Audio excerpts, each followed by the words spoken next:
შევშილეთ რო კუჭიდა გეწვება ხანდახან რო გულით გინდა რო გტკიოდა და ყრუნჭყავს ის მუცელი და წამლით დალება გინდა და რო ვერ დალებებო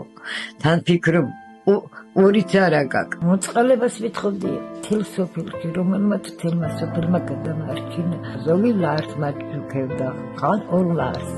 ის თემის ბევრნამის ნიშნავდა ამიტომ გულით და გთხოვთ დამეხმაროთ რის შეიძლება იქნება 32 წლის იყო რომ ავარიაში მომყევი და მეწყარი მოხდა ეს ხერხემლისა და ნეკნების შორის დამტვრა და გამოვიდა კუზი ანჯერები დამტვრეული და დამშვრეულია ერის სუნთლად გაუბედურებულია ბებო ძაღლიც არის ხორეს წარსახი ერთმანეთის გატანა და ფასი გქონდეს სიყვარული გქონდეს ჩვენი თუ არა ღმერთი სიყვარული მაინც გქონდეს გადავიწყეთ ნებისმიერი თანხა ჩერნოვეცკის ფონდის ოფიციალური საიტის მეშვეობით